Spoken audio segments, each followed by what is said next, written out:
take myself up into that beautiful white light. It was just so magnificent. With this white light, I was like this.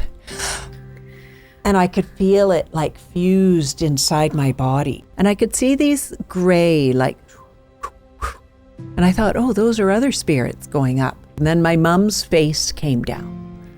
And my mom had like a smile like this.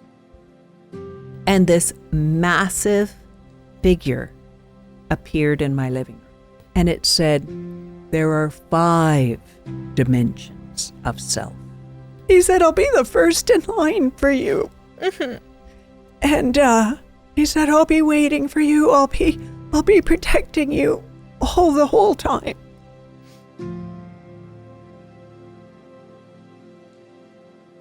So welcome, Dr. Margot McKinnon. I'm so excited to talk to you. And on the show, we interview people with near-death experiences, which you've had 2 of. But I understand that you've had a deep connection to the other side long before that. So can you go back and tell me about that? Sure, I'd love to. And first of all, I really appreciate you inviting me today. And I've watched many of your podcasts, Thank you. and so I'm thrilled to be here today. My recollections are that I had this very powerful, deep voice. It sounded male to me from the time I was 4 years old. And probably even earlier, but this one was so profound and set up my whole life.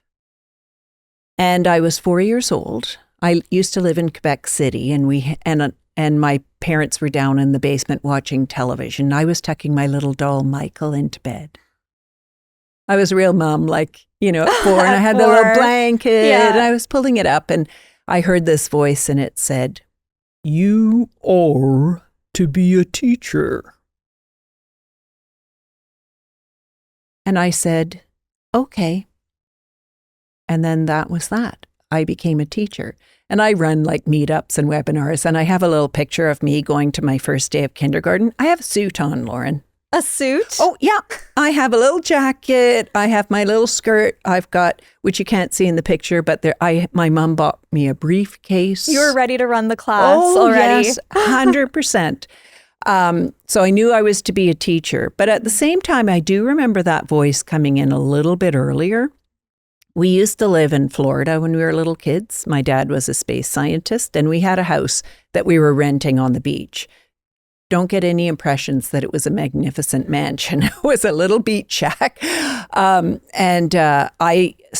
managed to get myself trapped in the waves, with the undertow. Okay. I'm 3. Yeah. So undertow going this way, waves going over my head. And I knew that I was in trouble, and I couldn't call out to my parents, who were standing probably where you are, and they didn't notice that I was in trouble. But I heard that voice, and it said, "With the next wave, let the wave push you down, put your toes into the sand, and then push towards the shore." I use that now as a metaphor for my life. Just dig in, push in the direction of momentum, and you'll be saved. So that voice comes in to rescue me, direct me, guide me. I used to live more in the kind of spiritual world, mm-hmm. and then I had to learn how to be human. And I talk about, being a child. And I think some of your viewers here will identify with this. Like, I used to lie on my bed and I'd go,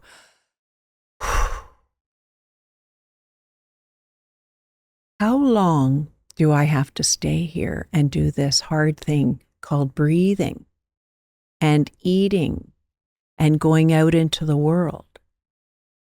And then as I grew older, I would think, how long do I actually have to stay here? When do I get to go home? Did you know that home at the time was after death? Yes. How? Because I lived in the spirit world. I just knew that this wasn't my home down here. And I wanted to go home. Do you think that voice is your spirit guide? Is it God? What are your thoughts? For the longest time, I had trouble calling it God. I now call it God. I was in Canterbury, and when I was doing my PhD, I was presenting on spirituality at this children's spirituality conference, and there was a very high-level Anglican minister there, and he was chatting with me. And he said, Margot, why do you think that voice isn't God? And I said, well, because I'm little Margot McKinnon from Calgary, Alberta, Canada. And he said, the way you describe that voice is how God talks. And now I talk to God because this voice is quite concerned about what's happening down here in the world with the wars and everything. Yeah. And wars, homelessness, how unhappy people are, how there's so many people who want to go home. Very concerned, very almost sad about it. And I said, okay, well, I'm going to spend the rest of my life trying to make a difference then. And I ask anyone who wants to join me to start in whatever way it is, turning this world around so that people want to stay here and thrive. I love that. I hope that resonates with people who are watching this because I get comments like that all the time. I had this man, he booked an appointment and he lived in Glasgow in Scotland. And he said, Margot, why do you think that voice talks to you so profoundly? Mm-hmm. And I heard myself say, because I've never heard myself say this before. So I put it that way because I don't think it was coming from here. Yeah. I heard myself say, if the Garden of Eden story were really true, I wouldn't have eaten the apple. And I wasn't raised in a religious household. Like my parents tried to take us to Sunday school, but that didn't work out very well. Like they thought they were being really good parents. And so I wasn't raised in that kind of ethos, culture, religion. So the Garden of Eden story, I always thought it was how women ended up with a hard life. That's what I used to think. That's what it sounds like to me. Yes, that's what I thought too. Yeah. So I didn't give it any kind of credence in my life because I thought, no, this is just how women bear the burden of everything that's gone wrong in the world. Yeah. But when I heard myself say I wouldn't have eaten the apple, I said, oh, that's interesting. I said to him, like, I've never heard myself say that before. And I said, oh, that's interesting because the Garden of Eden was this flourishing, abundant, beautiful space. And God only asked one thing, and then they don't do it. And I know that if I don't listen to that voice, if it says, Margot, turn right, I think I turn left. I'll have a much harder go at it if I turn left than if I turn right. So what I'm realizing now is my Garden of Eden, my flourishing, my abundance, my ability to make things happen easily is because I listen. Wow. And I've tested it long enough. And the reason why it comes in at 4 years old, you are to be a teacher. I did that. I became a high school English teacher. I'm teaching now. So I follow that voice, and I try. My teaching is about how do you keep yourself abundant and flourishing. Can you tell me about your first near-death experience? Sure. I was 18 years old, and I'd gone off to Queen's University in Kingston, Ontario, and I got strep throat. And I had such a high fever, and they wanted to send me home back to Ottawa. But my fever was too high, and they said, you're going to have to stay here. And I was in an infirmary in the basement of my dormitory. And it had a hospital bed and everything. But this student nurse was looking after me. I'm going to go looking after her. And she came. She was talking to me, and she said, oh, I've been wanting to go out with this guy for so long, and he finally asked me out for tonight. And I said no, because I have to look after you. No. I said, it's okay. Yeah. I'll be fine. You go and I have a phone by my bed. And she said, I'll call you at like 9:00. Oh, she just like, there was no, oh no, I'll stay. Yeah. No, she took that chance and ran. And away she went, right? Yeah. I had a dream. And in my dream, I came out and I went to the most beautiful, it was orange light, beautiful orange light. And I was going up. And because as a child, I always thought, oh, I just want to go home now. So I was really excited. Ooh, here's my moment. I'm going home. And I was like, and then I thought, oh no, I need to say goodbye to my roommate. Why did you think that? I guess. I know, guess. right? I need to say goodbye to my roommate. Okay. And I'd only just met her. Like we had our room and we had 2 little twin beds. We had shared a room, right? And she's still my friend today. Okay. So I was flying up on the ceiling out of the basement, and then I got to the front lobby, and all these girls had ball gowns on, and I did just a somersault in the air, and this girl looked at me, and she said, I looked at her and she was looking at me like this. And I said, she saw me. And I said, you've just seen your first ghost. And I did a somersault and then I sped up to my room and I burst through the door and my roommate wasn't there. And I said, well, I've got to go. And then I flew out and then I was back in my body. And the nurse was rushing in. She said, I called you, like, I don't know how many times. And you didn't answer. I thought you were dead. And I said, I think I was dead. Now, I've told that story before, and some people say you just had an out-of-body experience. Well, that's what a near-death is. Yeah. Right? You come out.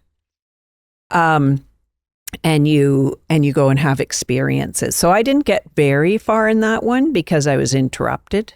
Mm-hmm. I don't actually know if I weren't interrupted that I wouldn't have just carried on home. I don't know. Wow. Yeah. But obviously there was something maybe like pulling you back. You wanted to say goodbye to your roommate that you didn't really know. Mm-hmm. But you had this feeling of peace and excitement, joy, excitement. Mm-hmm. Can you tell me now your second near-death experience and where you were able to reunite with your mom? Yes. I went through, I call it the pit of despair. My pit of despair years. And I was newly divorced. I was like 35, 36 years old. Actually, I was 37 because my mom passed when I was 36. And so I was really, when you go into like the pit of despair times in your life, like there are times in your life where you have this kind of thing. And then there's times when it's really magnificent. Well, I was in my pit of despair times. And so I went more to my spirituality because I really dove in deep and I thought, I'm going to read about this. I've been just living as a natural being with it. And I never really thought about like, what are other people having to say about it? And I ended up doing an Indigenous ceremony, and there's no like chemicals or anything. It's actually a fasting ceremony. So no food or water. And I don't want to get too much into the ceremony because that's not for me to say, but it's a very clean kind of fasting. And this happened on the 3rd day. And on the 3rd day, I could feel my breath getting weaker and it was in the hot sun. And I just, and my spirit came out and it was going up. Like I can still see it right now. I can take myself there whenever I want now. And I can see it, and it's this white, most beautiful white, like say you have lighting in here. I could take myself up into that beautiful white light. It was just so magnificent. And I could see these gray, like, and I thought, oh, those are other spirits going up. Same time as I'm They going were like up. gray wisps almost? Okay. Yes, they were. And they were going up. And then my mom's face came down. And my mom had like a smile like this. Like in her real life. Yeah. So she came down with that smile, right? Did she look like she did when she passed or when No, she was healthy, but she wasn't like young, like 30 years old. She came down in what I could recognize of her, right? Mm-hmm. How I remembered her only healthy because she passed of breast cancer. Mm-hmm. So she came down and her smile was just so bright. And I looked and I was just going, and with this white light, I was like this. And I could feel it like fused inside my body. Like I can reenact that anytime I want and have it going through me like this. And I just was so excited. And it was the most beautiful, unconditional love that I've ever seen. Mm-hmm. And my mom, she was kind of the gatekeeper. And she said, you can't come up any farther than this. So I know many near-deathers, they go farther and they go down a pathway and they see all kinds of things. I only got up that far, but the impact was profound. Mm-hmm. And it was this unconditional love. And she said, you can't come up any farther. You have 3 little children. You have to go back. And so I listen. Yeah. Were you disappointed? I really, well, not in that moment, but I was like, and then I was on the ground in this ceremony. And then my eyes opened. And then I looked around.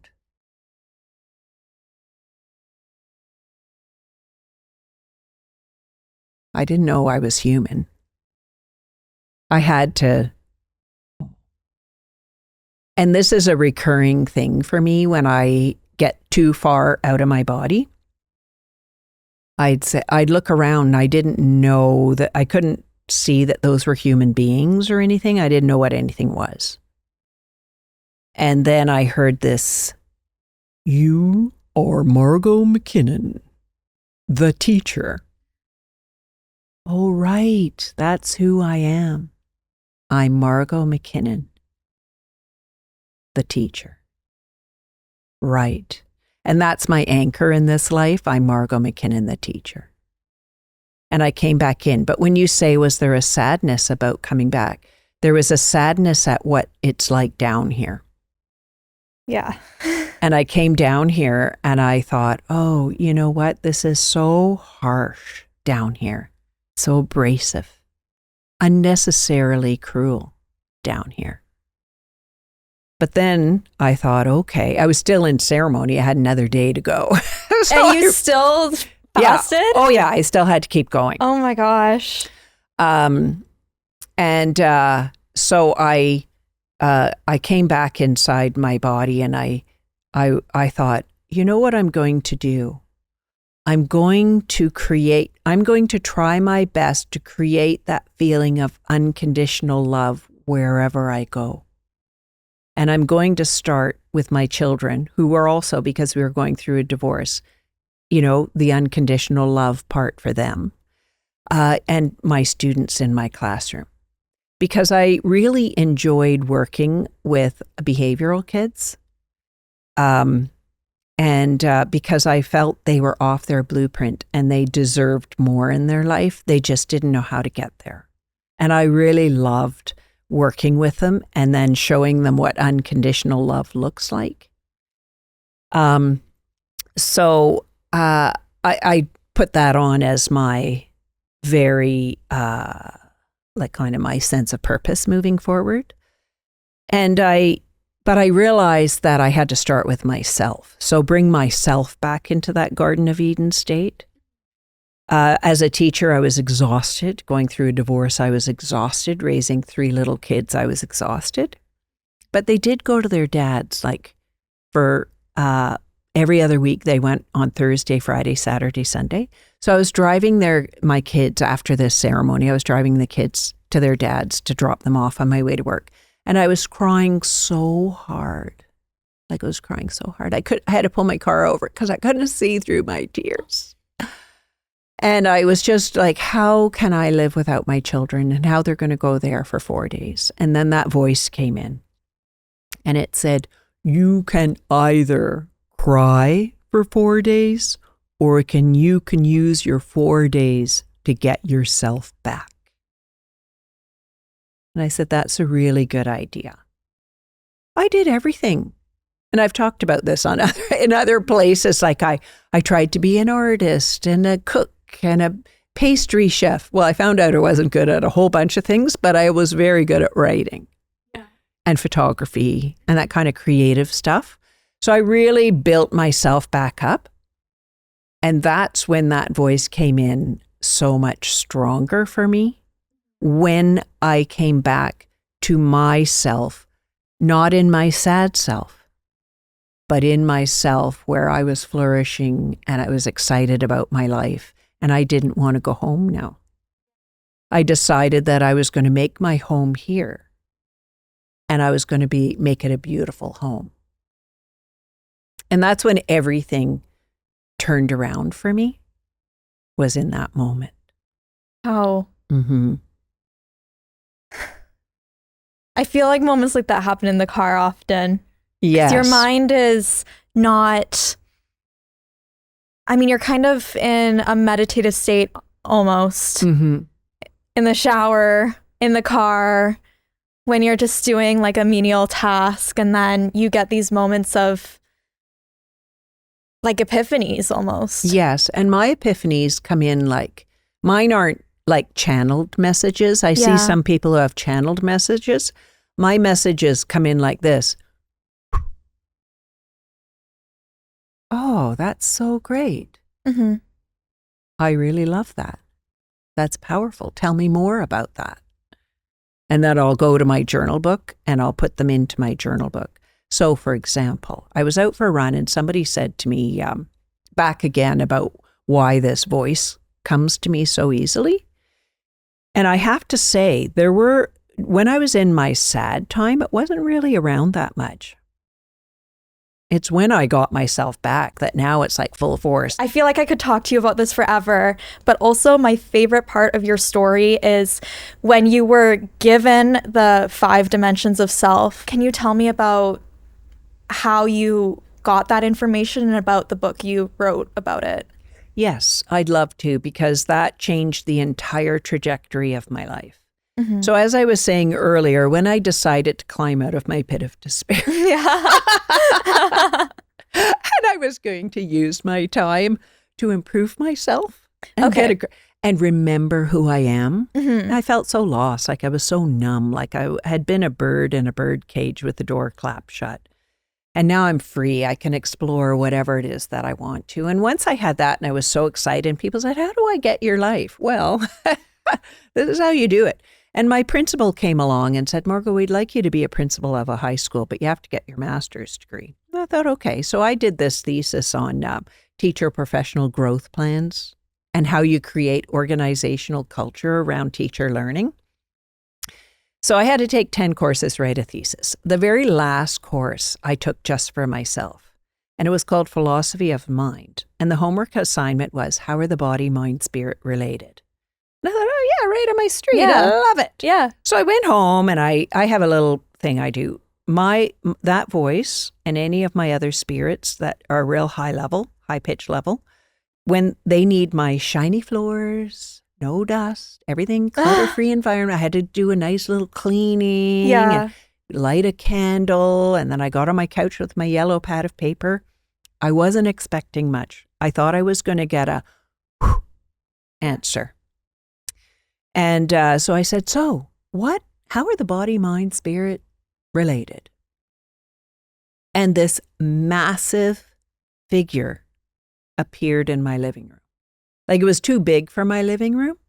But it somehow fit. But it was in my living room. And it was massive. And it was sort of like, I didn't see features on it, but it was like this, like it was a shape like that. And hello. And it said, there are 5 dimensions of self. And I said, okay. No, he said, not. And I'm going to say male because the voice is so deep. Sure, yeah. But I don't know. Yeah. But it's easier for me to say he, but I don't know. Okay. And it said, you have 5 dimensions of self. Okay. And it started with oneness, but I'm going to start backwards. Okay. Okay. And then I'll explain why I do that. You have a body. Okay. Here's mine. It looks like this. Yours looks like you. You have a mind, which is your logical, rational self that navigates here on earth. It can get you to Lauren's studio. Thank goodness for GPS. But anyway, because mine can't do that very well. Anyway, so you have a mind. You have a spirit. Okay. You have a soul. Really? I stopped it there. I said, spirit and soul? I always thought they were the same thing. No, they're 2 different things. They have 2 different functions, purposes in your life. Okay. What is a spirit? Your spirit is the you that came from unconditional love. It got inside your body. It looks out your eyes. Because we talk a lot about near death, afterlife. Well, your spirit comes out and goes into this white light. Well, I look at now, what is my spirit doing now? It's not like it suddenly appears at death. It's there the whole time. Is it kind of like consciousness? It's more than that. Yeah. It is you. It looks just like you, Lauren. And it's inside your body. So mine, you see, I can send mine on errands and everything. Yeah.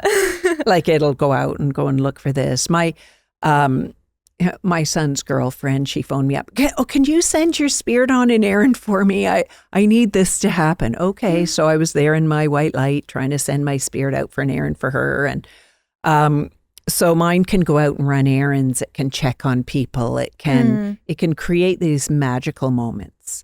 But we all can when you know how to access your spirit and you know that it's there. So your spirit came from unconditional love. It's in your body. It will come back out and it will go back into unconditional love again. Okay. So it's also the part of you that came down. We were talking earlier about blueprints. Yes. It came down here because it wanted a life to live down here. So one of my big questions I ask all my clients is, what is the life your spirit wants to live? Your number 1 task in your body and mind is to make that happen for her or him or they or whoever, wherever that is, however you are. What is that spirit? Because I believe also that, a male spirit can be born into a female body.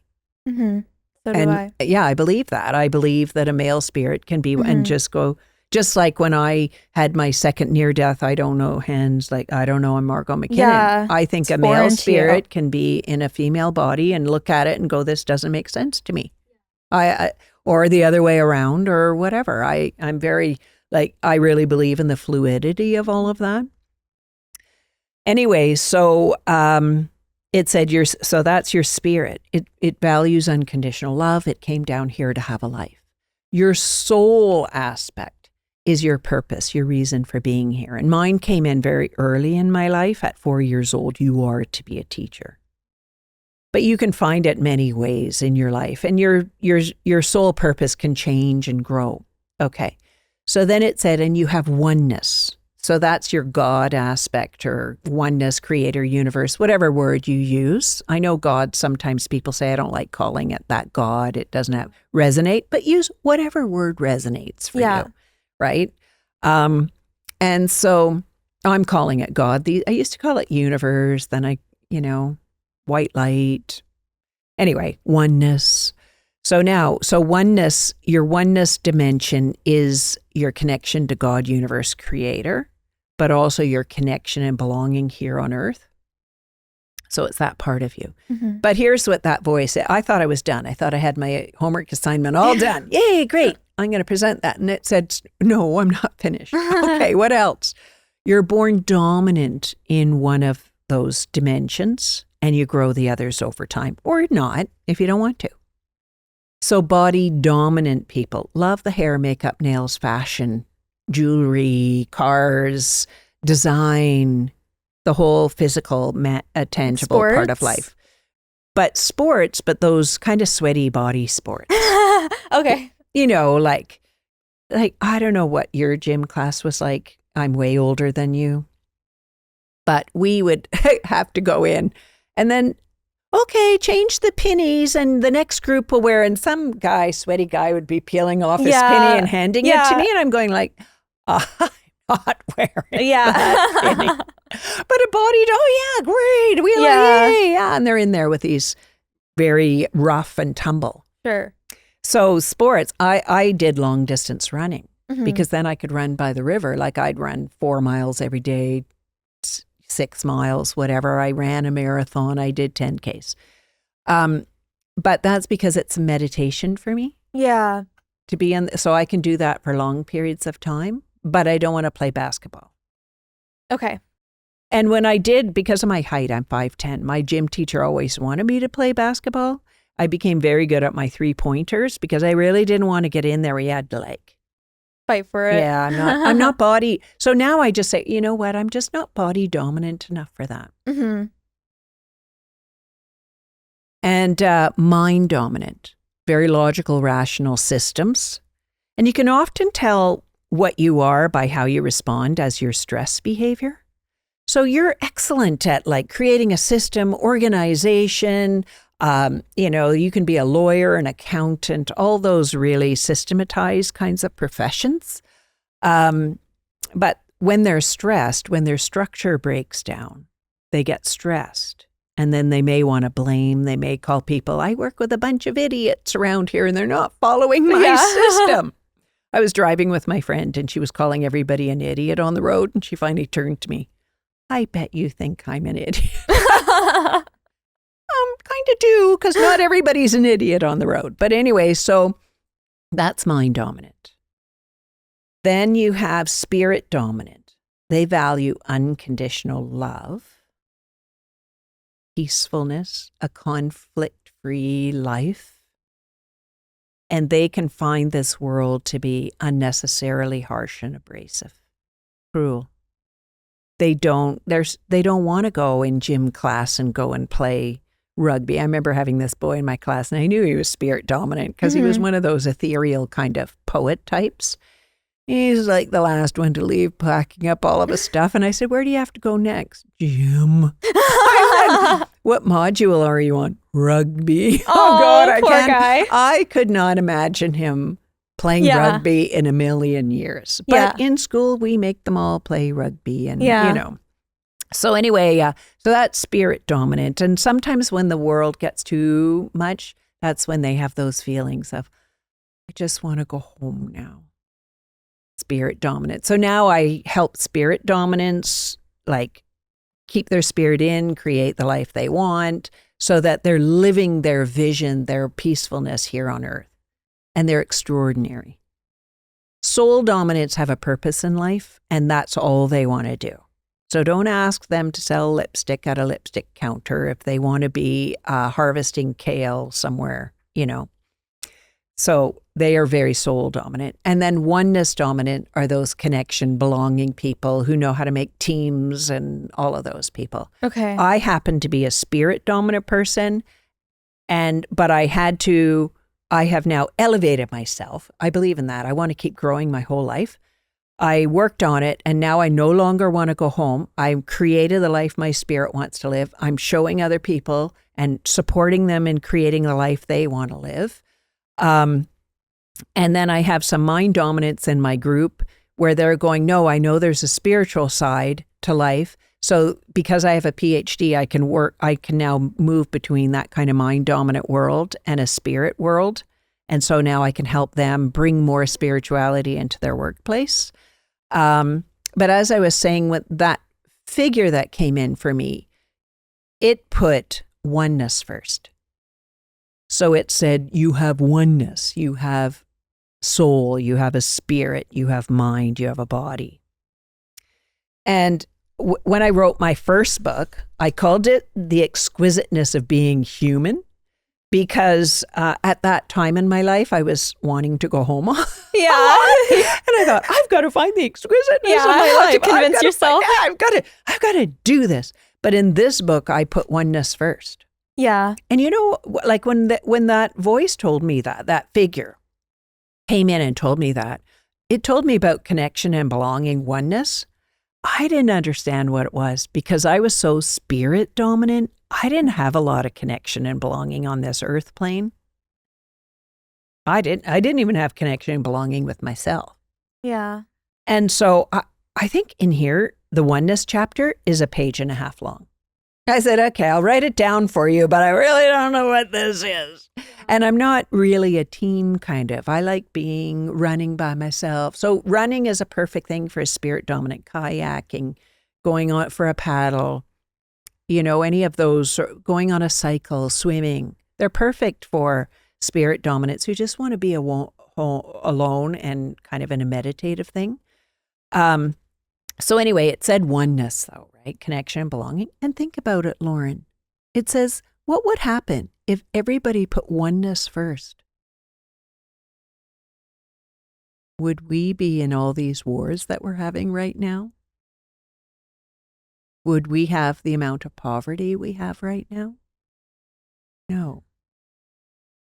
If we say, how can we put oneness first? Connection, belonging first. So if you're going to say something to somebody, is it going to increase connection and belonging? Sometimes you have to tell somebody a hard truth. So now I'm trying to say, I'm saying this to you because I want a deeper connection and belonging with you. Yeah. If I stay in silence, I will walk away and we will never have that synergy of the connection and belonging. Mm-hmm. So that's how, you know, I think about it in terms of that. And then the soul. Like if you did that and you looked at, is this bringing you closer to your purpose, a sense of meaning, significance? But at the same time, you know, one time I was writing on a PowerPoint slide, stand in your power. And that voice came in and said, I don't think I ever told this on a podcast before. You're stimulating something in me, Lauren. We're getting new stuff out here. But it said, stop saying stand in your power, because there are so many people around the world standing in their power, trying to be significant, to be the top dog. It's ruining the connection and belonging. So instead, take that slide out and say, stand in your creativity. It's your creativity that will get you out of any pit of despair. Stand in your creativity. So in this book, this is more the guidebook, right? Because I learned, I grew, I got my PhD, I figured it out. So this time I put it as a pie chart on the front, because I like you to know that all 5 dimensions are equally important. So the even oneness is not more important than body. Your body is just as important. How are you going to bring connection and belonging if your body is so weak? Mm-hmm. And your mind has to be very strong. If you go into your spirit dimension, you have your vision. How can you pull that down and bring it into the body mind? So many people have this great vision, but it's still sitting in the ether. Mm-hmm. You have to bring it down into the body and mind and make it tangible and real down here. Yeah. So this one is more of a guidebook, how I managed to move from wanting to go home yeah. to I'm rocking this out of the park now. Yeah. And just standing in my own creativity and you know, living my life so much more differently. And so, yes, I really like this one too. And I have like a nice conversation guide at the end of each chapter, so that you can have like book clubs around it. So when you realize you know, that we come to our ideas in so many different ways, not one's better than the other, mm-hmm. right? So just different. it's different. And kids in the schools, they come to their ideas differently. And so it's not that they're an idiot if they don't know how to do math. It's they think about different things. Yeah. And we need that. We need all that diversity of thought. Yes. You said, do you still see spirits now or ghosts or whatever? I did have one. I haven't actually told this story before in this venue. I don't think so. But I was doing my master's degree and I was working on my thesis at my dining room table, and he was standing in my living room, and he was just standing there and he wouldn't say anything to me. And I said, what would you like? Do you have something you want to talk to me about? And he just stood there silently. I said, tell me your name. Nothing. Are you seeing a person or I saw energy? him, like his face and everything. He was standing there. And are you scared? No, because I'm used to it. Okay. I would be scared. I'm not used to it, though. I would be afraid if it were like in the middle of the night and you were standing by my bed, but I was working on my my thesis. Anyway, I read in our local newspaper that a PhD student's gone missing. And then I look and it's him. And I see his face, and then I see that's him. And I said, what is your name? And he told me his name. Yes. And I said, well, everybody's looking for you. And I thought, well, I know what's happened. And then they found him, and he had gone home. And I said, why? What happened? What happened to you? And why are you coming to see me? And he said, I was told you know how to put us back in. You know how to put us back in. And I said, I know how to put people back in if they're in the back of an ambulance. Mm-hmm. But your body has been gone for a few days, and your spirit can't come back in. And I said, what happened? And he said, my PhD became so overwhelming. I just needed a break. I just needed a break. And he said, I feel fantastic now, though. And I said, of course you do, because you went over into the white light, you had a vacation, you feel fantastic, and now you want to come back in. Unfortunately, the body isn't capable of bringing you back in. And I said, so I would recommend that you go and say goodbye to your roommate, right? Because I wanted to say goodbye to because your roommate is the one that alerted the police that you hadn't come home. So go say goodbye to your roommate.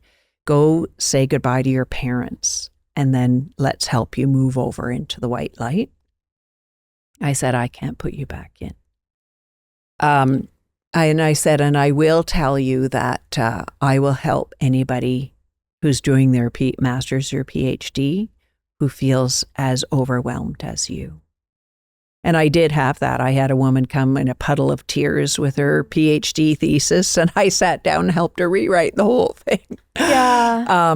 And when I was in Oxford doing my PhD, I had a support group to help all of the students that were in my orbit how to navigate a PhD at such a high level, to keep them self-centered and grounded, and you can do that. And I do that for him. Yeah. Mm-hmm. Do you know if he made it finally to the white light then? He went over into the white light. Mm-hmm. Wow. I know. But that's what happens. That's why I say to people who want to go home, no, please stay here. Yeah. Because there's so much more beauty to stay here. I'll show you how to stay here. You know, you've got it. Let's get you back. Let's get your spirit activated, and we'll get you back on your blueprint where you're living the life your spirit loves. Mm-hmm. Mm-hmm. We need people like you. Yeah. Well, I mean, people do, because we're not given the skill set about how to handle that feeling. One of my big questions in my life was, why does everybody else have this voice? Yeah. Did you ever ask anyone about that, or? Well, for me, it was normal. Yeah. And in my family, it was normal. Not that my other family members had it, but my grandmother did, my mom to some degree. It was a normalized thing. And in fact, my uncle, who passed away in World War II, taken prisoner. He was 21 years old. He haunts the Kingston Armory. Yes. In another interview, you just casually said that. And I was like, I need to ask her more about that. I can't just let her skip over that. I know. He haunts the Kingston Armory, and it's written up in the local newspaper. Oh my God. And what was happening inside the armory was that they used to see this figure standing in the doorway. And then he would, but never come into the mess hall. Okay. And they said, oh, probably. One guy said, oh, he probably never saw a day of action. Okay. But he did. And then the pictures started rattling on the walls and falling off. But what I find interesting about that story is I used to see him at our picture wall in our house because I was a little kid. So I used to see him when I was 17 at our picture wall, which was outside my bedroom. And I could see him standing there, and he was always in his military uniform, always his hands behind his back and his feet kind of like this. And he'd never come into my room. And I used to say, how come you don't come into my room? All the other spirits, I had a rule. If my door's open, you can come in. Oh my God. Like this much, I'd have it. If it's closed, you can't come in. And they respected that rule? Yes. Mm-hmm. But he would never come in. Okay. And I always wondered why. And then when I saw, okay, now I'm 50 reading this article, and he stands at the doorway by the picture gallery, and he doesn't come into the room.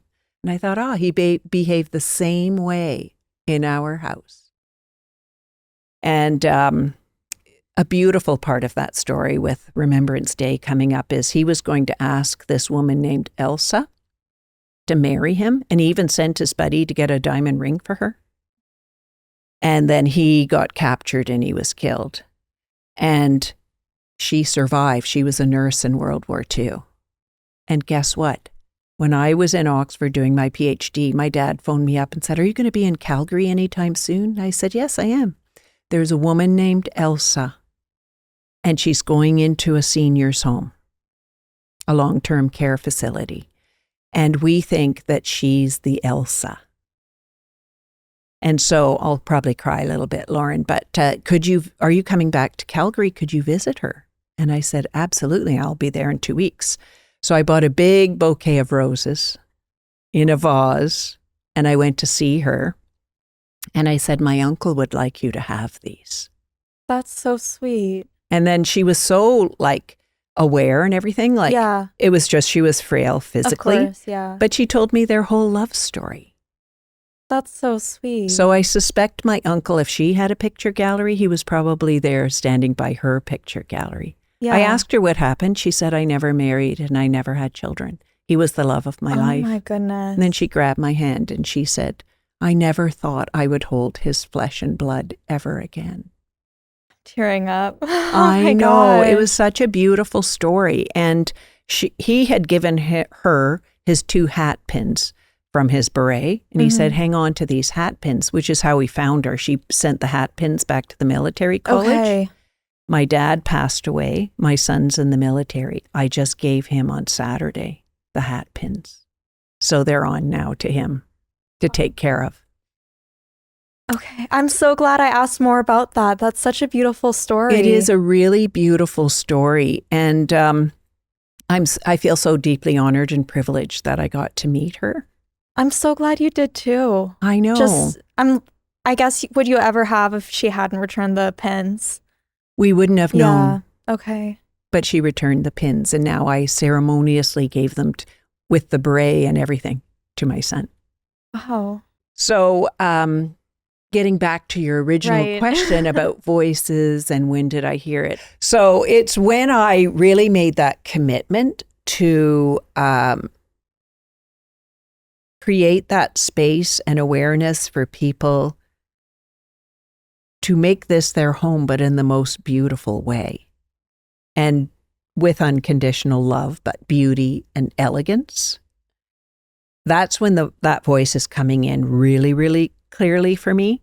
And, I struggled with my PhD thesis. We were talking about this before we sat down here. And I was really struggling with it because I did it in England And my supervisor really thought that I was doing, if we were going to bring spirituality into public education, we have very secularized education where we're both in the same province. Yeah. But you went to Catholic school. I did. And I went to public school, and I taught public school, which meant there's absolutely nothing to do with spirituality or religion in there. It's all been taken out.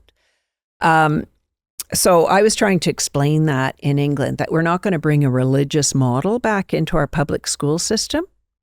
They will in the Catholic school system, but not in the public. That's what public means, is not to have it. So they're not, but they didn't understand that in England because they have religious education from ECS all the way up to grade 12 every year.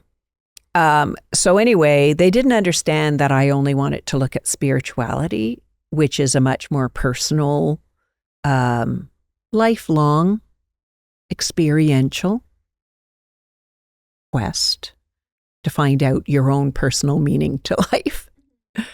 And they didn't quite understand that.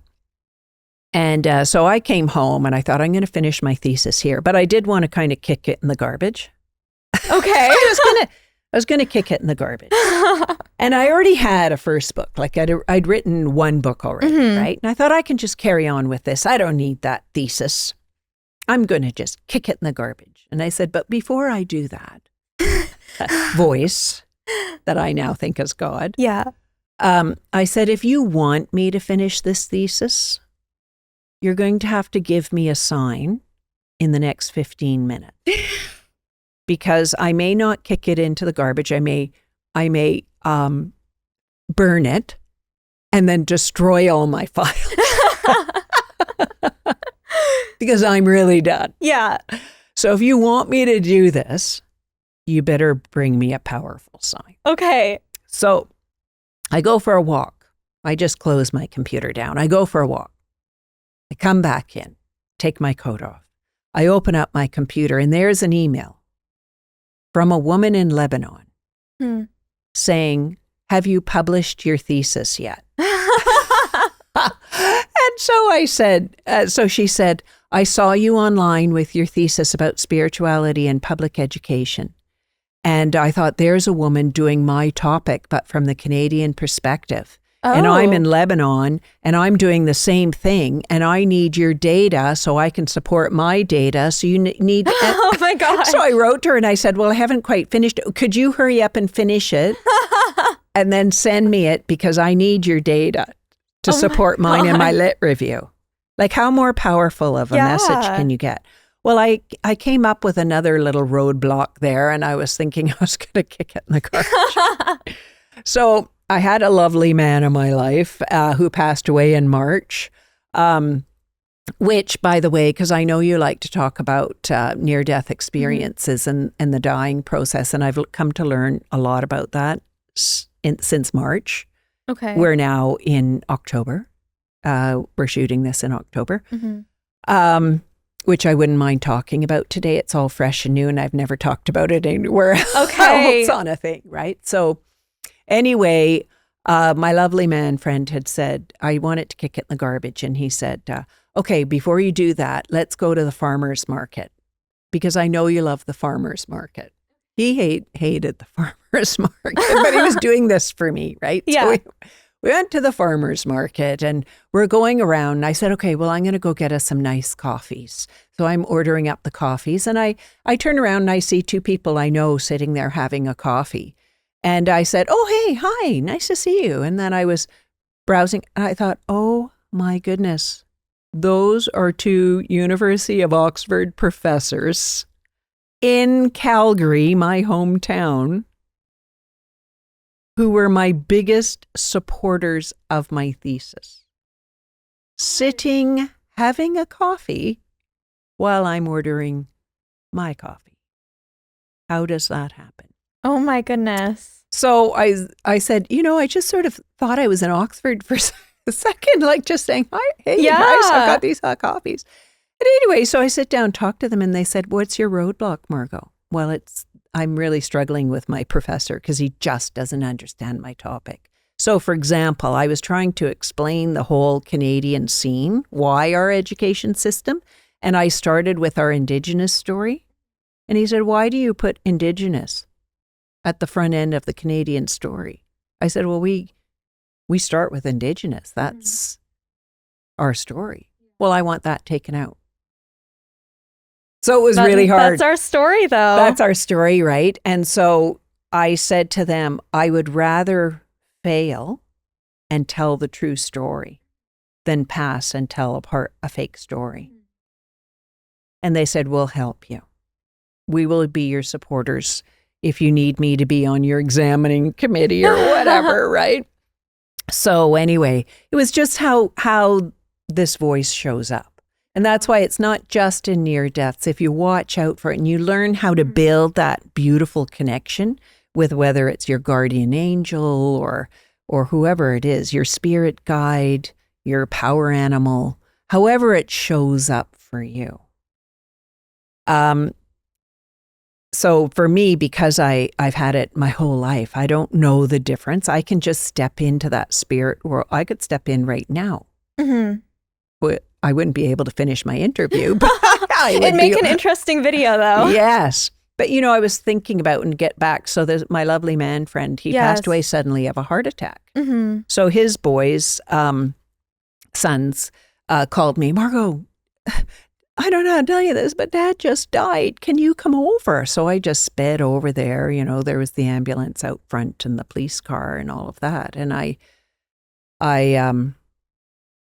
said, because it was totally unexpected. And, I went into an existential crisis, when somebody evaporates out of your life like that. Like I was texting you about the election because it was right around when we were going to have our big Canadian federal, and we were political junkies, And I had been I was talking to you this morning and you're gone. You've evaporated out of my life. And I thought, I wonder what the dying experience is for him. He didn't know he was going to die that morning. Like what happened? And I didn't see his spirit standing there.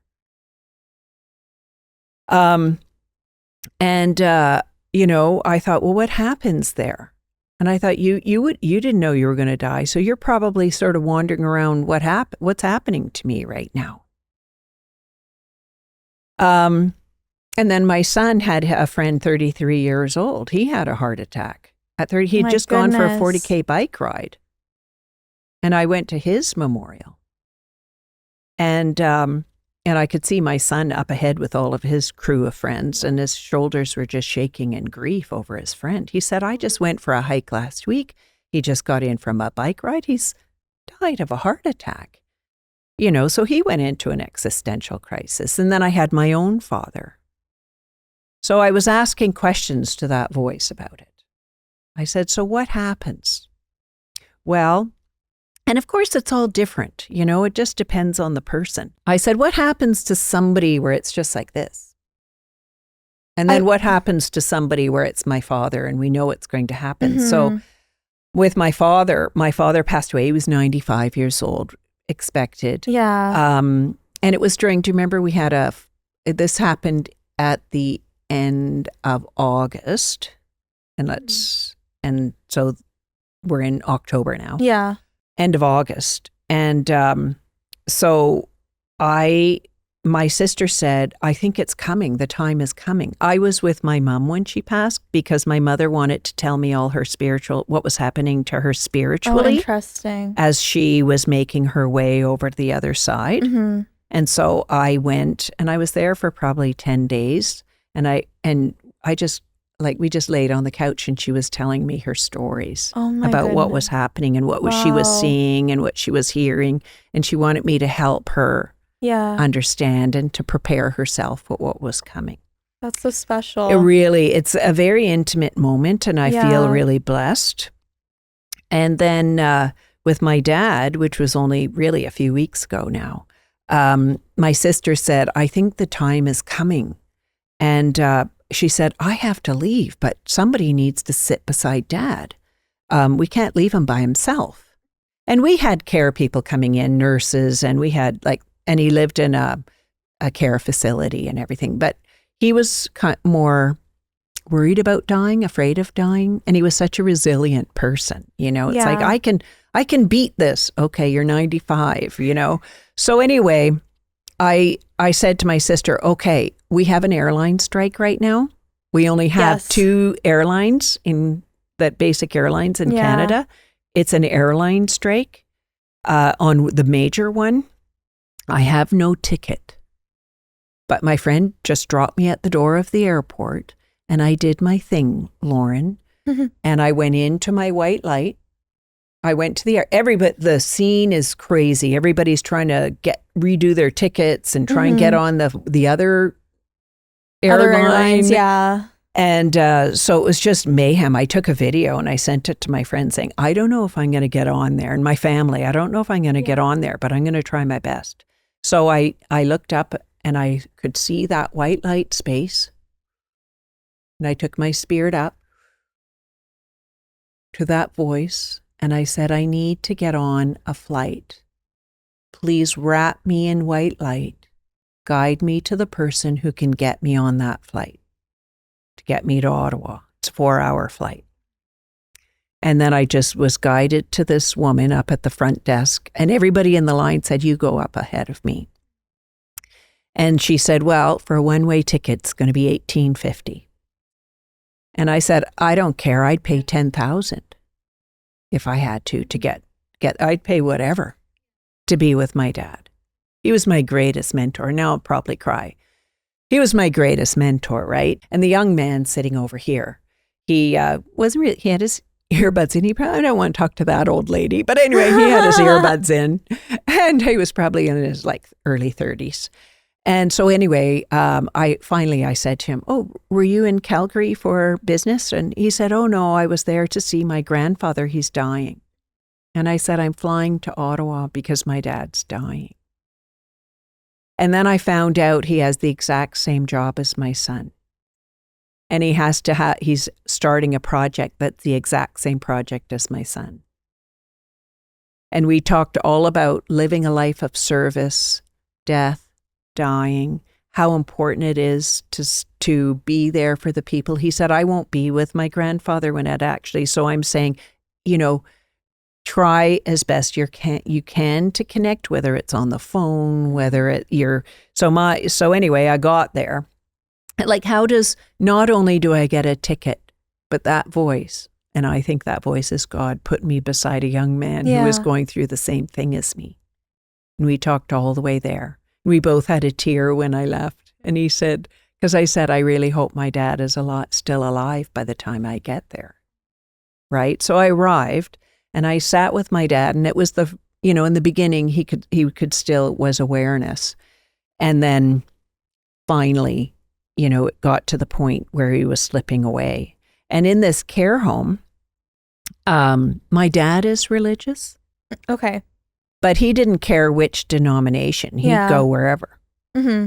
And so the care home said, oh, the Catholic priest is here. He's going to come in and give your dad a blessing. And my dad was really nervous because he didn't want to go. He said, I'm going to just miss you. Oh, I'll cry. I'm going to really miss you when I go. Mm-hmm. So anyway, and I said, I'm going to miss you too, Dad. But when it's my turn, can you be there? And he said, I'll be the first. I know. He said, I'll be the first in line for you. Mm-hmm. And he said, I'll be waiting for you. I'll be protecting you the whole time.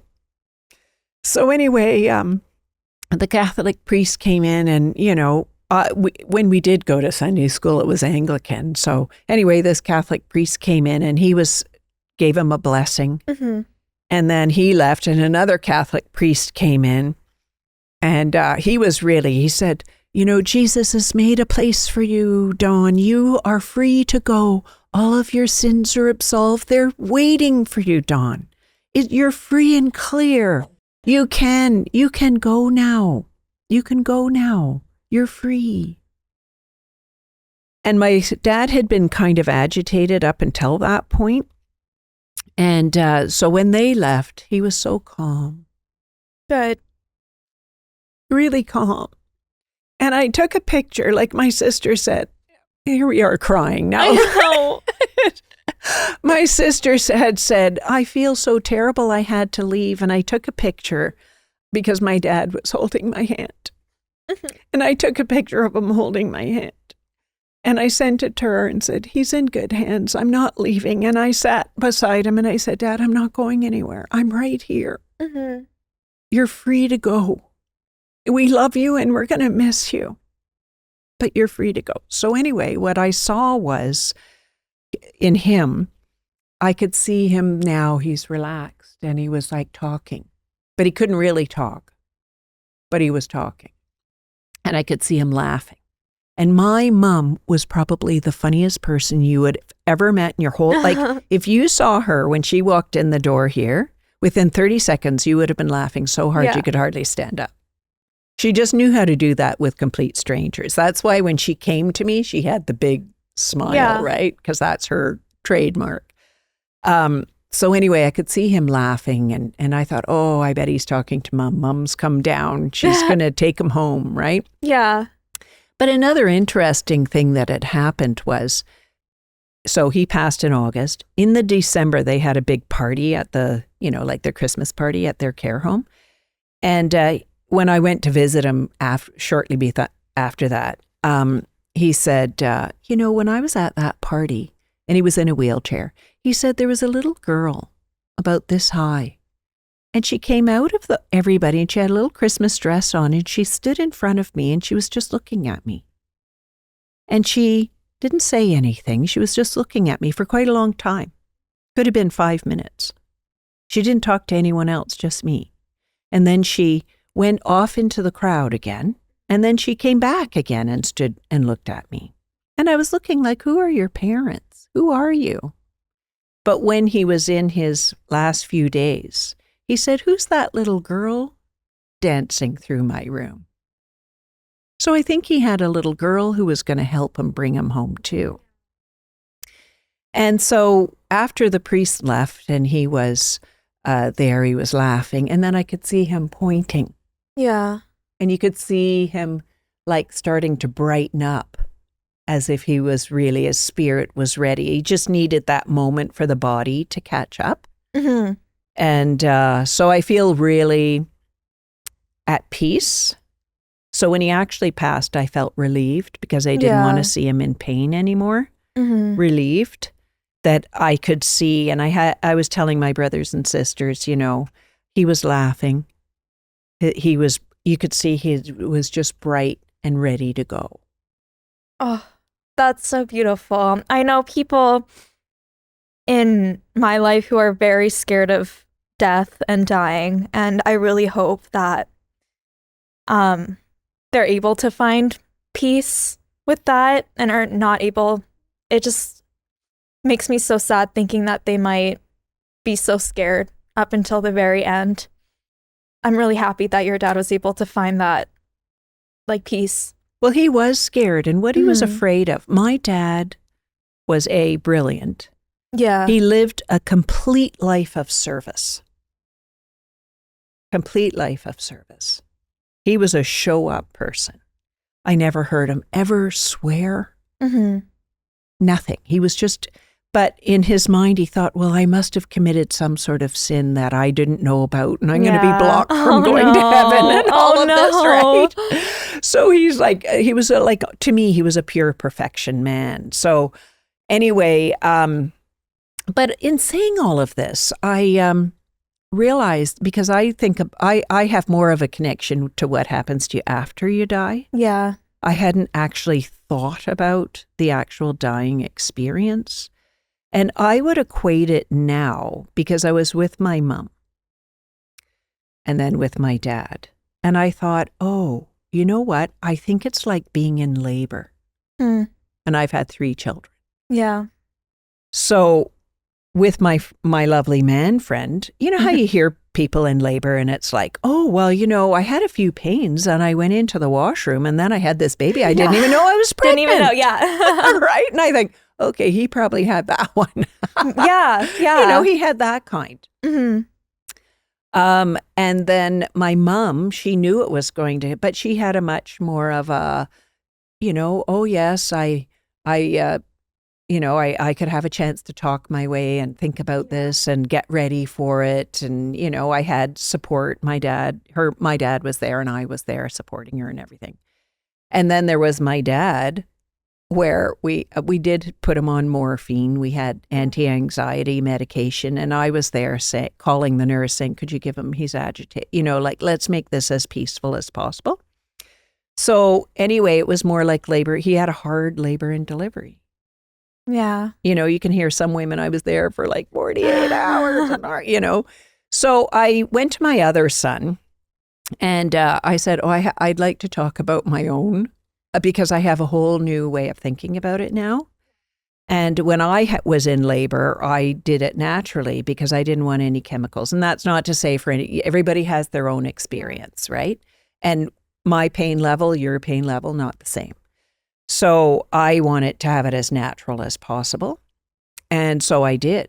But I said, if I'm like Grandpa, I want somebody to sit. But I thought I could just do it by myself because I'm so spiritual. Yeah. I thought that I would just be able to lift myself out, and maybe I can. I'm really hoping I can. Yeah. Because when I was in labor, I remember with my daughter, the doctor saying, when I have a baby, I want it to be just like this. Just so calm. Yeah. Let's do this. She was easy. But I don't know what it's going to be like for me. So I said, I would like you guys to take shifts. Yeah. Can you come and sit beside me to make sure everything goes well? Like I'm as at peace as possible. And don't worry if you don't get to me. If you're living across the country or you're not there, no guilt whatsoever. None, right? None. So I've really been learning a little bit about that. And I think it is probably very good if the person is kind of anxious or afraid to have somebody who can talk their way through spiritually.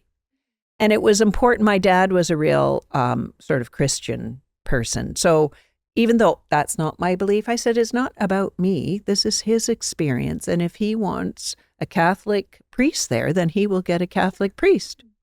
It's not up to me. And the home knows him better than I do. And we had the second Catholic priest, he did the funeral service, and he was beautiful. I have loved talking to you. I fear we might have to book you for another podcast because I have so many more questions. But I mean, my last question is for people who are watching this and they want to read your books, get in touch, what's the best way for them to do that? They can go on my website, www. You'll put it up, won't you? For sure. It'll all be in the description. Yeah, so too. drmargotmckinnon.com. Mm-hmm. They can contact me, but they can email me. I answer every email. Okay. You might get a lot. Them. I love and I get. I heard you say you answer all your emails, and they said, and you told the truth. Yes, I'm answering it, and this is really me. It is not an assistant or anything. I'm really answering your email. And so you can go on, and if they want a conversation, they can book a session with me. They can buy my book off my website. And I have webinars, and I do an Ask the Universe where I show them how to go up and talk to that great voice. Yeah. And so what we do is that voice gives me a question that they're to ask all month about. And they write down all the answers they get from that voice. And then we come together and we talk about we have a conversation about what the voice told them. And then we pull it all together. Mm-hmm. Oh, well, I really hope that people who are meant to see this and find your mission are able to and have seen this video, because I think that there's a lot that people can learn from you. So I'm eternally grateful. Thank you for coming, being our first in-person guest and visiting us. I really hope that we can talk again. Honestly, I've really enjoyed this. Well, we've already thought of new topics. Exactly. So yeah. We'll be back, and it's a 3-hour drive away. So, okay, yeah, I'll come we to can you do next that. time. We can do that. We'll get our little mobile studio going. But it was such a pleasure, Lauren, and you're a beautiful interviewer, and she has a beautiful light about her. Thank you. And there's a real purity and a real sense of calm and peace, which really brings out the best. Not many people describe me as calm. You have a sense of calm and peace here. Good. And it brings it creates the environment for people to be at their best. That means a lot. So That thank means you. a lot. Thank you. Thank you so much. Oh, thank you.